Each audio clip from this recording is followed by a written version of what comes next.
카메라 혹은 에드워드 양의 영화가 관객들에게, 세상 사람들에게 무엇을 보여주려고 하는가 라고 이제 질문을 던진다면 바로 그 절반을 보여주겠다. 가족의 절반일 수도 있고요, 각 인물이 속한 세계의 절반일 수도 있고요, 그 절반은 숨겨진 욕망이거나 드러내고 싶은 욕망이거나 어떤 상실된 욕망일 수도 있겠어요.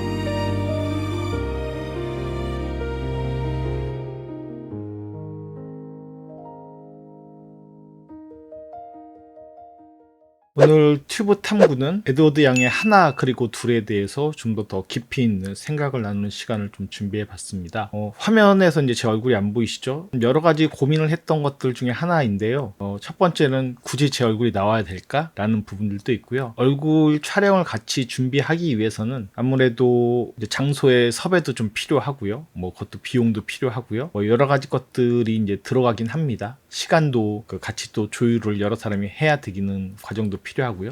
그래서 이제 10년이 들어서 좀 더 많은 콘텐츠들을 여러분께 좀 제공해 드릴 수 있는 방법이 뭘까 고민해 보다 보니까 아무래도 이제 간의 수공업이 필요한 것 같아요. 그래서 이렇게 영상을 집에서 이제 마이크 놓고 지금 보시는 화면만을 중심으로 해서 여러분께 더 많은 콘텐츠들을 제공해 드릴 수 있다고 한다면 그게 상호적으로 좀 더 도움이 되지 않을까 싶은 생각, 그리고 그게 훨씬 더 이 내용에 좀 집중하는데 더 도움이 되지 않을까라는 솔직한 마음, 이런 것들이 같이 이제 결합이 돼서 이렇게 오늘은 또 준비를 해봤고요. 이번에는 이제 튜브 탐구가 하나 그리고 둘에 관한 것인데, 사실 이 작품은 이미 이제 강연 영상을 만들어 놓았습니다. 1월 초에 에무시네마에서 강연을 했고요. 보통 제가 이제 이렇게 강연을 하고 나면 말을 하는 순간에도 계속 어떤 생각들이 또 다시 제 머릿속으로 또 들어오게 돼요. 무엇보다도 이제 강연 현장에 관객 여러분들의 어떤 눈빛이나 어떤 분위기나 표정들이나 이런 것들 때문에 제가 충분히 다 말하지 않을 때도 있고, 또 말을 하면서도 이것들은 좀 고민 더 해봐야겠다라고 이렇게 또 마음의 다짐을 할 때도 있습니다. 그런 것들이 보통 들어와서 과거 같은 경우에는 코아르라고 하는 이 튜브의 시대와 연동되어 있는 또 웹진이기도 한데요. 그 웹진을 통해서 이제 글들을 썼는데, 아무래도 요즘은 글을 읽는 시대가 아니다 보니까 제가 이제 많은 글들을 썼기도 했었고, 또 코아르에 이제 글을 쓸 때는 다 풀어놓고 싶어서 꽤 긴 글을 쓰기도 했었습니다. 그러다 보니까 아무래도 이제 구독률이 좀 전반적으로 좀 떨어지기도 하고, 지금의 시대라고 하는 것이 영화에 대한 어떤 글을 읽기보다는 아무래도 이제 화면을 통해서 보시는 경우들이 워낙 늘어나서 자연스럽게 그것들을 좀 섞어보거나 좀 변화를 시도해 봐야겠다라고 하는 생각들이 이제 들어왔어요. 그래서 튜브 탐구 이번에는 이렇게 화면을 통해서 여러분께 제가 고민했던 것, 더 깊이 들어간 것들을 전달 드리도록 하겠습니다. 아마 이 강연이 올라올 때쯤에는 코알에도 또 제가 이미 써놨던 글들이 홈페이지에 게재가 된다고 한다면 자연스럽게 그 연동을 시켜 드리도록 할게요. 댓글의 형식이 됐든, 그러면 코알에 들어오셔서 제가 또 말을 하다 보면 또 놓치거나 상실되는 부분들도 분명히 있거든요. 그런 부분들을 좀 더 보완적으로 읽어주신다면 도움이 되지 않을까 싶고, 또 글에 제가 이제 쓸 때 많은 시간과 또 공력을 들이다 보니까 그런 부분들이 주는 또 다른 어떤 즐거움도 분명히 있을 거라고 생각이 듭니다. 그래서 그런 것들도 함께 느끼시면서 영화에 대한 어떤 생각들, 사유들을 꼭 하나의 어떤 방식으로만 전달받는 것이 아니라 여러 가지로 좀 이렇게 전달받을 수 있는 그런 경험들이 함께 공유되었으면 하는 바람입니다. 네, 그러면 튜브 탐구, 양양의 풍선과 카메라, 에드워드 양의 하나 그리고 둘을 다시 생각하기라는 좀 더 거창한 제목이지만 저 나름대로는 이전보다 좀 더 깊게 들어간 고민들을 여러분께 공유 드리도록 하겠습니다. 흔히 이제 이 영화에 대한 일반적인 그 담론들은 제가 강연 영상을 통해서 어느 정도 풀어놓은 것이기도 하고, 아마 많이들 찾아보시거나 관련된 글들을 찾아보시면 흔히 볼 수 있는 것들이에요.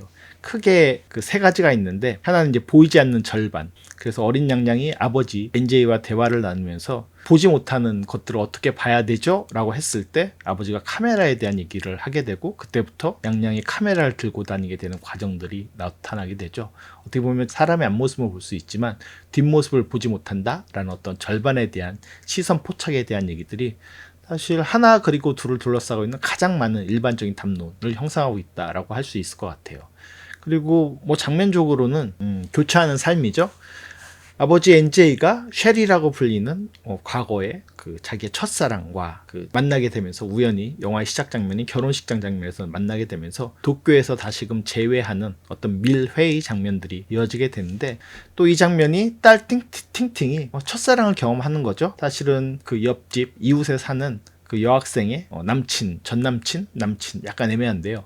그런 인물이라고 볼 수 있는데 그렇게 그 인물과 함께 그 남자와 함께 극장에 가게 되고 또 어떤 성적 경험을 하기 직전까지도 가보게 되는 그런 장면들이 포착이 되는데 그것들은 이제 교차 편집해서 이 영화를 보여주고 있어요. 하나는 도쿄고 하나는 대만. 두 도시의 그 교차 편집이라고 하는 것들이 영화에서 되게 흥미롭게 보여질 수도 있고 또 많은 분들이 얘기하고 있는 이 영화의 되게 주요한 장면으로서 언급이 됩니다. 또 마지막으로는 이제 이 영화의 전반적인 형식이죠. 전체 이야기의 줄거리 틀을 보면 삼촌의 결혼식으로 시작해서 할머니가 쓰러지게 되고 할머니는 쓰러진 채 깨어나지 못하고 있는데 그 과정 사이에서 새로 태어난 그 양양의 이제 어린 사촌 동생이 되겠죠. 삼촌의 아이가 만월. 그래서 이제 만월이 딱 한 달 가득 찬 달이라 그래서 대만이나 중국에서는 이 만월 풍습이 있습니다. 저희는 뭐 100일 돌잔치라고 한다면 여긴 만월인데 만월의 시간을 경험하는 순간들도 등장을 하고요. 결국에는 할머니가 깨어나지 못한 채 돌아가시게 되면서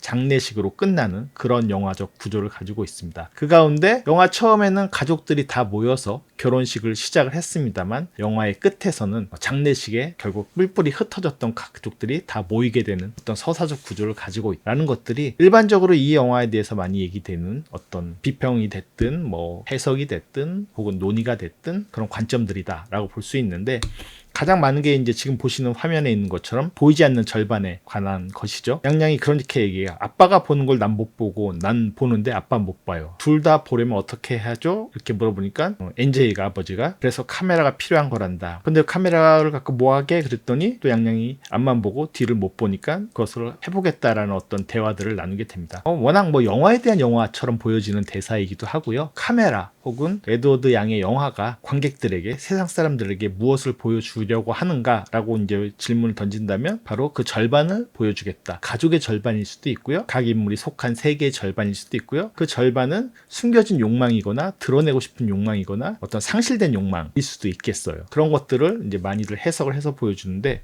전 이번에 4K로 리마스터링된 이번 작품들을 보게 되면서 완전히 다른 쪽 생각들 뭐 완전이라고 하지만 결과적으로 다시 또 이어지게 돼요. 그게 에드워드 양의 또 특징이기도 하고요. 그런 부분들이 보여지는데 포스터로도 많이 쓰이게 되고요. 이렇게 풍선 결혼식 피로연과 결혼식을 위해서 준비했던 여러 가지 풍선들이죠. 풍선 앞에서 이렇게 뒷모습으로 서 있는 양양 그리고 이제 돌아서는 이 장면들이 많은 그 프로필 장면들이 포스터에도 쓰이게 되는데 이 풍선이 더 많이 크게 들어왔습니다. 양양 풍선을 계속 들고 다니죠. 그리고 영화 거의 중반 이후까지도 이 풍선은 양양의 손을 떠나지 않습니다. 사실 양양이 카메라를 먼저 들기보다는 풍선을 더 먼저 들었어요. 그것도 되게 중요한 부분이라고 생각됩니다. 그래서 도대체 이 영화에서 풍선이란 무엇이었는지 오늘 튜브 탐구에서 다루고 싶은 것은 바로 이 풍선에 대한 양양의 카메라가 아니라 양양의 풍선을 중심으로 사실 카메라보다 풍선이 더 중요한 영화다라고 이렇게 주장을 해보려고 합니다. 첫 번째는 이것은 콘돔이 아니다 라고 이제 말씀을 드렸는데 세상을 바라보는 오해와 진실 사이 사실 바라본다는 것은 카메라에 대한 문제이기도 하고 이 영화가 다루고 있는 시선의 문제이기도 해요. 근데 왜 콘돔이 아니냐? 아마 영화 보신 분들은 아실 거예요. 학교에서 논란이 됐던 그 장면 때문에 그러한 것인데 그것들을 차분히 한번 따라가 보죠.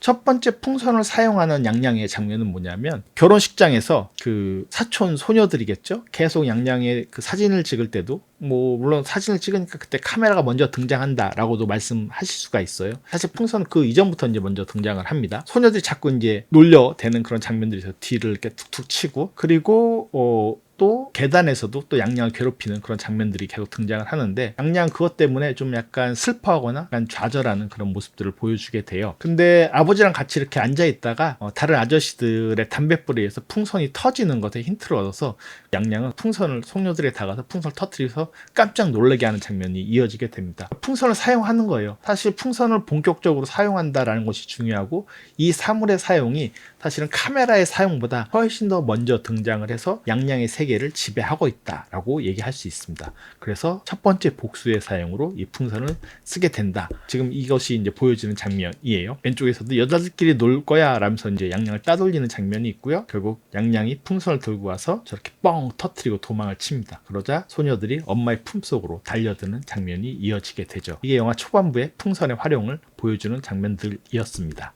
그리고 이 풍선은 학교에서 다시 등장을 해요. 이때 보시면은 양양이 원래 이제 배를 이렇게 볼록하게 만들어 놓고 있다가 저 뒤에서 그 애들이 꺼내 보이니까 풍선을 이제 공중 위로 띄우는 장면이 있는데 애들이 보고 하나 더 들었어 라고 되게 놀라워하면서 되게 흥미로워하는 장면들이 있습니다. 그런데 여기서 이제 또 한 소녀가 나타나게 되거든요. 뭐 거의 학급 반장처럼 뭐 여러 학생들의 행동을 관찰하고 뭐 이렇게 선생님과 유대관계를 가지고 있는 소녀처럼 보이는데요. 이름은 구체적으로 등장하진 않습니다만 교실에 갔더니 수업이 시작돼서 학교 선생님이 냥냥을 이렇게 세우는 거예요. 너 뭐 가져왔니? 그러면서 소지품 검사를 하기 시작합니다. 근데 그 소지품이 바로 선생님은 콘돔이라고 말을 하게 되는 거죠. 그러자 양양이 항변합니다. 선생님은 제가 가져온 것이 무엇인지 보지도 못했으면서 왜 내가 학교에 가져오지 않아야 될 물건을 가져왔다고 따지느냐라고 이렇게 반문을 하게 돼요. 그래서 양양이 억울하겠다 싶은 생각이 드는데 더군다나 이제 선생님 또 물어보죠. 또 콘돔 가져왔다고 그러는데 콘돔이 뭔지 아니? 라고 물어보니까 양양은 콘돔이 뭔데요? 라고 되게 순진하게 답을 합니다. 실제로 이제 콘돔이 뭔지도 모르고요. 이것 때문에 생기는 여러 가지 약간 혼란이 이 장면에서 벌어지게 되는데요.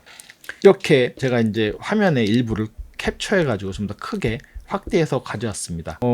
이것 때문에 이제 이게 콘돔이야? 라고 꺼내보니까 콘돔처럼 보여서 그런지 몰라도 왜냐면 앞이 볼록해서 이렇게 나타나니까요. 근데 이것 때문에 사실은 이게 콘돔이구나 하고 이 장면을 그냥 쑥 넘어가게 돼요. 근데 이게 정말 콘돔처럼 보이십니까? 콘돔의 일반적인 형태는 아니죠. 사실은 풍선이 맨 처음에 등장했던 장면은 결혼식 피로 현장에서 파티를 준비하기 위한 그런 장식용 풍선이었고 이 장식용 풍선 중에서는 이렇게 이중적으로 되어 있는 것들도 종종 등장을 하게 돼요. 하얀 어떤 색깔 때문에 그런지 아니면 안에 핑크색 때문에 그런지 앞에서 보셨던 장면에서도 그런 장면이 있었죠. 이렇게 보시면 풍선이 하얀 것 안에 저렇게 마치 분홍색 풍선이 들어가 있기 때문에 이중 풍선이라고 볼 수가 있는데 이 이중 풍선을 보고 쑥 넘어가게 돼 선생님이 알았어 하고 이번에 한번 봐준다고 이제 넘어가게 돼요. 그 장면이 넘어가니까 선생님이 왜 그랬는지를 좀 따져볼 수 있는 문제인데 일부 관객분들도 그렇고 제가 관련된 영상을 좀 찾아봤습니다. 근데 어떤 유튜브 해설도 이걸 콘돔이라고 단정을 합니다. 사실 여기에는 그렇게 단정할 수 있도록 약간 오해를 불러일으키는 이런 풍선의 형태를 보여주는 것이기도 해요. 지금 이렇게 클로즈업 돼서 보시면 사실은 롱샷으로 풀샷의 사이즈에 더 가깝게 이 장면들이 비춰지고 거든요. 하지만 자세히 보면은 이건 명백한 이중 풍선입니다. 흰색 테두리 안에 분홍색 풍선이 들어있는 결혼식장에서 가져온 것으로 짐작이 되는 파티용 풍선에 불과한 것이죠. 그러면서 선생님이 용서하겠다라고 말을 해요. 이번만 봐주겠다고 몰랍니다. 그건 선생님이 아량이 넓어 보이는 인물은 전혀 아니거든요. 꺼내보니 사실은 진짜 콘돔이 아니었기 때문에 그렇게 말한 것이 아닌가라고 짐작을 해볼 수가 있습니다. 근데 이제 흥미로운 것은 선생님과 똑같은 위치에서 관객들도 이게 콘돔이었구나. 양양 콘돔 모른다고 하니까 애들이 이제 깔깔깔깔 웃지 않습니까? 그것에 동참하면서 콘돔을 가져왔었구나라고 그냥 쑥 지나가 버린 거죠. 제대로 본다는 것, 보는 것은 무엇인지에 대한 것이 카메라와 관련된 이 영화의 질문이었었다고 한다면 사실은 풍선을 통해서 이미 제대로 본다는 것에 대한 혼란, 오해 이런 것들을 교실 장면을 통해서 이미 보여줬다라고 얘기할 수 있고 이건 카메라를 통해서 본다는 것보다 더 먼저 나타나서 관객들에게 여러분들이 이것이 무엇으로 보입니까? 라고 이렇게 질문을 하고 있는 순간이다 라고 생각해 볼 수 있을 것 같아요. 그렇게만 이해해도 사실은 풍선을 통한 이 영화의 여러 가지 세련된 설정이라든가 장면 연출이라든가 이야기의 얽혀짐 같은 것들이 여러분께 훨씬 더 크게 다가오기 시작하실 거예요. 그래서 저도 집으로 돌아와서 하나 그리고 둘의 풍선에 대한 언급을 다시 돌아보면서 장면들을 다시 한번 확인해 보기 시작을 했고 그 결과 지금처럼 이렇게 말씀을 드릴 수 있게 되었습니다. 어떻게 보면 저희는 양양의 억울함이라는 것에 집중했기보다는 콘돔이라는 때로는 어떤 해프닝 같고 어떤 아이이기 때문에 일어날 수 있는 이 자극적인 소재에 휩쓸려 버리고 만 것이죠. 사실은 눈으로 보기보다는 어떤 말을 듣는 그 소녀의 고잘질처럼 그냥 말을 듣고 이 장면을 넘겨버린 것은 아닌가라고 생각을 해볼 수가 있을 것 같습니다. 이것이 오늘 제가 여러분께 드리고 싶었던 가장 첫 번째 포인트 중에 하나였고요. 더 나아가서는 이 풍선이 어떤 식으로 연결되는지도 계속 살펴보도록 하겠습니다. 제대로 보지 않고 제대로 듣지 않는다. 이 영화의 핵심적 주제가 콘돔 사건을 통해서 드러나게 된다. 우리의 현실도 마찬가지 아닐까요? 영화의 장면이나 사물을 충분하게 응시하지 않은 채 그냥 스킵해버리는 거죠. 사실 오늘날의 문화가 그렇죠. 여러분께서 이 유튜브 영상을 포함해서 많은 유튜브 영상을 보지만 사실은 우린 제대로 보기보다는 빠르게 스킵하거나 이거 이것이 이렇구나라는 어떤 앞에 첫 문장만 듣고 뒤에를 흘려버리게 되는 경우들을 일상에서 너무 많이 경험을 하게 됩니다. 그 이유는 그만큼 많은 정보들이 노출되다 보니까 그 정보의 어떤 가치들을 생각하는 데 있어서 되게 무심해져 버리거나 그냥 흘려버리거나 스킵 혹은 패스해버리는 이런 시대를 살고 있다라고 볼 수가 있을 것 같고요. 사실 유튜브의 영상의 논리는 제가 생각하기엔 스크롤 앤 스킵인 것 같아요. 빠르게 확인해보고 자기가 관심 있는 거 바로 터치해서 보다가 아니면 다시 스킵해버리고, 이 스크롤과 스킵을 통해서 손가락 끝을 통해서 사물을 제대로 응시할 수 있는 시간을 놓치고 있는 것은 아닌가. 하지만 하나 그리고 둘이 훌륭한 영화인 것은 뭐 여러 가지 측면이 있겠습니다만 롱테이크를 통해서 관객들에게 그 사람, 그 사건, 그 표정, 그 상황을 열심히 응시하도록 이끌어주기를 원하는 그런 연출 방법을 선택하고 있죠. 그게 바로 이 영화의 본질이다 라고도 말씀드릴 수가 있을 것 같습니다. 풍선의 세계, 풍선이 여러 가지로 제가 이어진다라고 말씀드렸는데 복수도 있고요. 한 번만 복수를 하는 것은 아닙니다. 풍선 갖고 그 소녀들뿐만 아니라 또 다른 복수를 우리 양양이 또 준비하는 장면들도 이어지게 되고요. 이 풍선이 이어주는 또 새로운 시선에 대한 얘기도 있습니다. 이게 아마 영화 전반에 풍선이 어떻게 작용하는지를 보여드리는 그런 순간이 될 것 같아요. 말씀을 드리자면 두 번째 이제 물풍선 폭탄을 준비합니다. 이렇게 준비하는 장면들이 있고요. 밑에 선생님께 인사를 하면서 그 고자질한 것으로 짐작되는 그 소녀가 지나가게 돼요. 양양은 자신이 고자질한 것으로 짐작되는 소녀에게 복수하기 위해서 물풍선을 준비하고요. 하지만 물풍선을 맞은 것은 소녀가 아니라 선생님이었죠. 사실 양양이 찍은 사진의 그 장면들을, 이상한 사진들을 보면서 예수가 납셨다면서 조롱을 했었던 바로 그 선생님이자 너 콘돔 가져왔지? 라고 직접 자신이 본 것도 아닌데 고자질한 말만 듣고 그렇게 단정을 지어버렸던 그 선생님이 그 물풍선을 맞이하게 됩니다. 이렇게 이제 맞게 되는데요. 사실은 뭐 소녀에게도 복수를 하고 싶었겠지만 뭐 선생님한테 복수를 하는 건 어떻게 보면 제대로 복수한 거 아닌가? 이렇게도 생각해 볼 수 있을 것 같아요. 의도했던 목표, 소녀는 빗나갔지만 결과적으로는 자신을 억압했던 선생님에게 제대로 복수한 거 아니야? 라고 생각해 볼 수 있을 것 같고요. 이 우연한 빗나감은 양양을 또 다른 세계 시청각실로 안내를 하게 됩니다. 그래서 양양이 막 도망을 치게 돼요. 그래서 시청각실에 오게 되는데 먼저 양양이 들어오게 되고 물풍선으로 노렸던 그 소녀가 뒤늦게 따라오게 됩니다. 그런데 이렇게 시청각실로 들어올 때 치마가 문고리에 걸려서 이렇게 팬티가 노출되는 장면이 있어요. 그때 양양의 시선이 확 그곳에 이끌리게 됩니다. 물론 이걸 뭐 되게 이 영화에서 유심히 바라보게 하거나 뭐 변태적으로 보여주는 그런 것은 아니에요. 근데 확실히 시각적인 어떤 이끌림이라고 하는 것들은 되게 중요하다라고 볼 수 있고, 그 다음에 그 소녀가 이 스크린 앞에 바로 빛 앞에서 서 있게 될 때 그때 양양의 눈이 갑자기 약간 하트처럼 변하게 돼요.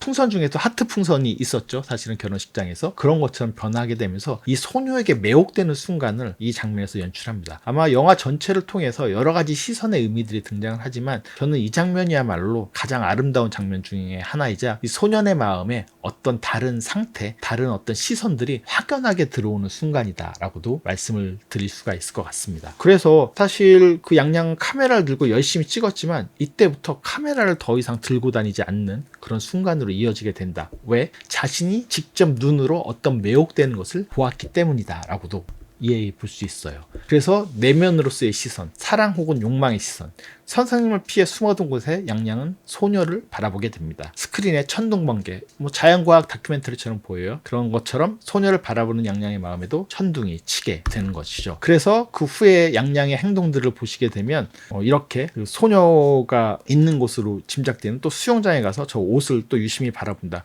여기도 물론 약간 변태적인 느낌은 있긴 있어요. 그리고 아까 속옷에 대한 관심들이 이어지고 있는 부분들이 있어요. 하지만 양양의 이 시선은 좀 변화를 일으켰다라고 보시는 게 더 적절하지 않을까 싶습니다. 양양의 시선이 카메라를 통해서 세상의 뒷모습 혹은 사람의 뒷모습을 포착하려고 했다면 이제는 대상을 향한 매혹과 소녀를 향한 어떤 마음을 움직이기 시작합니다. 이 순간부터 영화에서 양양의 카메라는 사라지게 됩니다. 그래서 이 매혹된 아이는 더 이상 카메라를 들지 않고 양양은 수영장에 있는 이렇게 소녀를 바라보게 됩니다. 자신의 눈으로 직접 매혹되는 대상을 쫓습니다. 볼 수 없는 것을 넘어서 양양의 시선은 이제 소녀의 세계를 탐구하기에 이릅니다. 그래서 이렇게 집에 와서도 이렇게 지금 세면대에다 물을 받아 놓고 머리를 담그면서 수영장에 있었던 소녀가 했던 행위를 그대로 따라 해 본다든가, 아니면 소녀가 없을 때 수영장에 가봐서 이렇게 가방과 자기 짐을 든 채 수영장을 바라보다가 저 가방을 내려놓고 물에 직접 들어가 보기도 합니다. 그래서 물에 빠졌다가 다시 오게 되니까 할머니의 장례식, 죽음 장면으로 이어지게 되는 순간까지 이어지게 되죠. 따지고 보면 아까도 말씀드렸던 것처럼 이 소녀에게 노렸던 풍선이 과학질로, 시청각질로 이어지게 되고, 그 이후에는 그 풍선을 이제 놓아버린 이 소년이 사실은 소녀에 대한 매혹과 어떤 동경의 시선들을 자기가 직접적으로 경험하면서, 카메라는 그냥 멀리서 관측하거나 바라보는 어떤 관조의 행위의 시선이라고 한다면, 이때부터 양양은 소녀가 했던 것을 그대로 해보기에 이르게 됩니다. 그래서 보기에서 행동으로, 소녀가 그토록 좋아하는 물속, 그 속에 소녀는 없겠지만 소녀의 마음을 이해하기 위해 양양은 기꺼이 동일한 행동을 실천한다라고 볼 수가 있습니다. 이렇게 보면 양양의 시선이 또 어떻게 변화했는지도 확연하게 드러나는 연출을 하고 있다라고도 할 수가 있겠죠. 그래서 결국 말이라는 행위, 그리고 풍선의 진실이라고 하는 이 영화의 엔딩까지도 이어지게 되는데요. 그 전에 중요한 장면이, 할머니가 더 이상 눈을 뜨지 못한 채 계속 집안에 누워있죠. 결국 그것에 대해서 좀 괴로워하고 있었던, 왜냐하면 할머니가 쓰레기통 때문에 쓰레기를 버리러 나갔다가 사고를 당한 것으로 유추되거나 짐작이 됐는데, 이 집안의 장녀인 팅팅은 그것이 자신 때문에 일어난 일이라고 생각을 하고 있고요. 왜냐면 자기가 쓰레기를 버리지 않았거든요. 그래서 할머니가 깨어나기를 바라는데, 이렇게 환상적으로 할머니가 깨어나는 장면이 연출돼요. 아무도 할머니가 깨어나는 것을 본 적은 없어요. 유일하게 보는 인물이 바로 양양이라고 볼 수 있는데, 영화를 자세히 보시면은 이것이 현실인지 환상인지 약간 미묘하게 나타나는데, 저는 환상 쪽에 더 가깝다고 생각을 합니다. 어떤 자신의 마음에 대한 죄책감, 이런 것들이 할머니의 깨어남을 욕망하고 있었고 원했던 것이고, 그것을 이렇게 깨어나는 환상 장면으로 연출을 하게 됩니다. 그때 이런 대사를 하게 돼요. 오랫동안 잠을 못 잤어요. 왜 세상은 우리 생각과 다른 것일까요? 이건 첫사랑의 어떤 상처, 경험을 한 후에 팅팅의 고백이기도 합니다. 제가 보는 세상은 너무 아름다운데 왜 내가 보려는 이 아름다운 세상과 사람들이 보는 이 세상은 다르죠? 이것에 대한 괴리감을 느끼고 있는 어떤 팅팅의 고백 같은 것 들을 드러내서 보여주고 있어요. 사실 팅팅은 성장기의 사춘기 고등학생 소녀이고, 이 소녀는 따지고 보면 그런 것들 속에서 세상의 시선과 자신의 시선의 어떤 괴리감 같은 것들을 느끼고자 한다면, 그것을 이제 성장하는 어떤 과정, 고통이라고 볼 수가 있다고 한다면, 양양은 훨씬 더 성숙한 모습을 보여줍니다. 그것들이 영화의 맨 마지막 장례식 장면에서 일어나게 되는데요. 사실 이제 영화 앞에서 보면 엄마가 누워있는, 마치 잠든 상태에 있는 할머니에게 무엇이든 얘기하는 게 의사 선생님이 좋다고 했으니까, 양양아 너도 말을 해봐 라고 했을 때 거부를 하죠. 왜냐하면 할머니는 보지도 못하는데 왜 내가 무슨 말을 해야 돼요? 라고 거부했던 이 양양이 장례식 장면에서는 갑자기 엄마에게 다가와서 할머니랑 얘기해도 돼요. 이제는 더 이상 존재하지 않는 인물임에도 불구하고 이렇게 먼저 말을 합니다. 할머니가 살아있을 때 침묵을 지켰던 양양이 장례식장에서 비로소 할머니에게 말을 하려고 하는 거죠. 그러면서 이렇게 말을 하게 되는데요. 그것을 설명드리기 전에 두 존재, 어떻게 보면 이 집안의 아이들의 그 말하기에는 확실히 좀 차이가 있는 것 같습니다. 팅팅의 말하기는 어떤 죄책감에 대한 토로이고, 여전히 독백의 형식을 가지고 있고, 그리고 용서를 구하는 어떤 고백적인 말들 이고, 할머니를 보는 환상으로 이어지게 되고, 여전히 자기는 고통스럽다라고 한다고 한다면, 양양의 말하기는 어떤 할머니의 미래에 만날 수 있다, 할머니를 찾아가겠다라는 어떤 미래의 가능성으로 열려져 있고, 대화를 하려고 하고 있고, 할머니에게 보이지 않는 것을 보여주겠다는 약속과 다짐들, 그리고 다른 사람과 함께 찾아가겠다고 합니다. 훨씬 더 넓은 타인과 세계로 확장됩니다. 양양이 환상을 보는 것은 아니에요. 하지만 그것이야말로 어떻게 보면 자기의 어떤 고통과 죄의식이 만들어낸 팅팅의 환상이라고 볼 수 있다고 한다면, 양양은 현실을 그 고스란히 인정을 하면서 삶과 죽음에 대한 이해로 나아가게 됩니다. 그 과정들을 살펴보도록 하겠습니다. 할머니에게 이렇게 말하죠. 사람들에게 그들이 모르는 일을 말해주고 싶고, 그들이 보지 못하는 것을 보여주고 싶어요. 전문을 읽어드리면 이렇게 편지에 쓰여져 있습니다. 할머니, 제가 크면 뭘 하고 싶은지 아세요? 사람들에게 그들이 모르는 일을 말해주고 싶고, 그들이 보지 못하는 것을 보여주고 싶어요. 무척 재미있을 거예요. 아마 어느 날 전 할머니가 가진 곳을 알아낼지도 몰라요. 그럴 수 있게 되면 할머니를 만나러 타인들을 데리고 가도 될까요? 할머니 보고 싶어요. 특히 새로 태어난 아직 이름도 없는 사촌 동생을 볼 때면 이젠 늙었나 보다 라고 항상 하시던 말씀이 생각나요. 그건 할머니의 말이었거든요. 저도 사촌에게 말해주고 싶어요. 나도 나이 먹었나 봐 라고요. 이렇게 말을 하게 됩니다. 그 의미도 같이 살펴보도록 할게요. 할머니랑 얘기해도 돼요? 할머니 말하기 싫었던 게 아니라 볼 수 없는 걸 보여주고 싶고 할머니가 가신 곳을 내가 알아낼지도 모른다. 어떻게 보면 할머니는 돌아가셨기 때문에 그 죽음의 세계를 우리는 볼 수가 없죠. 하지만 양양의 시선은 카메라를 통해서 세상의 절반을 찍어내기 시작을 했고 소녀에 대한 마음을 통해서 소녀의 마음을 깊게 탐구하기 시작했고 끝에선 할머니의 죽음의 세계까지도 그 시선을 닫고 싶다는 그런 인식에 도달하기 시작을 합니다. 그렇게 되면서 내가 그것을 알아내면 이제 그건 나 혼자만 보는 것이 아니에요. 혼자만 누리는 것이 아니에요. 다 같이 할머니를 보러 가도 돼요 라고 이렇게 말을 합니다. 그것은 본다는 것이 나만의 어떤 즐거움과 나만의 쾌락이 아니라 다 같이 모든 사람들이 함께 누릴 수 있는 어떤 시선의 비밀, 세상의 비밀, 세상의 의미에 대한 것으로 확장되고 있다라고 얘기를 할 수가 있지 않을까 싶어요. 사실 이제 맨 마지막에 그 대사가 좀 유머러스한데요. 이건 먼저 팅팅의 질문이었었어요. 영화 초반부에 보면 할머니가 이젠 늙었나 보다 하셨어요. 그게 무슨 뜻일까요? 라고 팅팅은 이렇게 질문하지만 끝내 이것에 대한 의미를 찾거나 답하지는 못합니다. 하지만 양양은 대답을 하죠. 저도 사촌에게 말해주고 싶어요. 할머니가 입버릇처럼 말했던 것처럼 나도 이제 늙었나 봐요 라고요. 이름 없는 갓난아기 사촌을 보면 양양은 할머니가 하시던 말씀을 직물적으로 이해하게 되는 거죠. 늙음은 절대적인 슬픔이 그런 것이 아니라 생명과 탄생의 죽음 사이에서 흐르는 시간의 자연스러운 이치임을 깨닫게 되고 바로 시간을 이해하게 되는 겁니다. 우리가 흔히 본다, 카메라로 무엇을 찍는다 라고 하는 것들은 공간에 대한 것처럼 이해하기 쉽습니다. 하지만 그 공간 속에는 시간이 담겨 있고 아인슈타인의 상대성 이론으로 확장해서 말씀드리자면 사실은 아인슈타인의 물리학적 이해가 가장 중요한 것은 시간과 공간을 분리했었던 절대 시간, 절대 공간 같은 유튼적인 세계관을 넘어서서 시공간이라고 하는 하나의 결합되어 있는 형태로 세상을 바라보도록 저희를 이끌어줬다라고도 할 수 있는 거거든요. 사실은 양양은 공간적인 어떤 바라봄을 넘어서서 이제 시간, 죽음의 시간까지도 확장해서 바라보게 되는 세상을 바라보는 것들에 대한 이치, 그것이 할머니의 늙음과 나도 이제는 이 시간 속에서 어린 사촌보다는 늙었죠. 그 늙음을 이해하면서 그것을 직관적으로 토로하게 됩니다. 그래서 이 장면이 뭔가 의미가 확연하게 다가오지 않으시더라도 어떤 감동이 있거나 어떤 의미들이 생성되는 것은 바로 이런 의미들을 저에게 들려주기 때문이다. 아마 여러분께도 들려드리고 싶었던 의미는 이 마지막 장면을 또 어떻게 해석해서 보여줄 것인가 라는 차원의 문제가 아닐까 싶은 생각을 해보게 됩니다. 영화 제목은 한자어로 하나이죠. 우리는 하나 그리고 둘 이렇게 번역을 했고 그건 영문 제목을 따라간 제목이긴 합니다만 사실은 하나와 하나는 앞모습과 뒷모습 이기도 하고요. 삶과 죽음일 수도 있어요. 그런데 이것이 겹쳐질 때, 두 개가 있을 때 하나라고 하는 이 영화의 원제처럼 하나가 있어야지 그것을 둘이라고 부를 수도 있겠지만 여러 개의 하나들이 있어서 온전한 세상 혹은 온전한 하나를 이루고 있는 그런 모습으로 영화가 끝이 나고 있다. 그것들을 이끌고 앞에서 연결시켜줬던 것이 바로 풍선의 기능이고 그 풍선은 이 영화의 본질적 주제인 본다라는 것, 그리고 본다라는 것에 하나를 보는 것이 아니라 하나를 보게 되고 그것들이 어떻게 이 전체를 보게 하는가라는 것까지도 이어지게 되는 양양의 행동과 행위를 이어주는 되게 중요한 의미였다라는 것들을 오늘 이 튜브 탐구를 통해서 나누고 싶었습니다. 여러분께서 시간이 되시면 4K로 되게 좋은 화질로 지금 재개봉을 하고 있으니까요. 극장에 가서 하나 그리고 둘을 보시게 된다면 새해의 좋은 선물로서 여러분께서 많은 것을 가지고 가실 수 있지 않을까 싶은 생각이 듭니다. 이 새로운 튜브 탐구의 시도 또한 여러분께 좋은 선물이 됐으면 좋겠습니다. 혹시 의문되시거나 궁금하신 거 있으면 댓글이나 여러 가지로 질문 주시면 제가 할 수 있는 한 최대한 또 열심히 답변을 달아보도록 하겠습니다. 오늘도 들어주셔서 감사합니다. 튜브 탐구 이것으로 마치도록 하겠습니다. 감사합니다.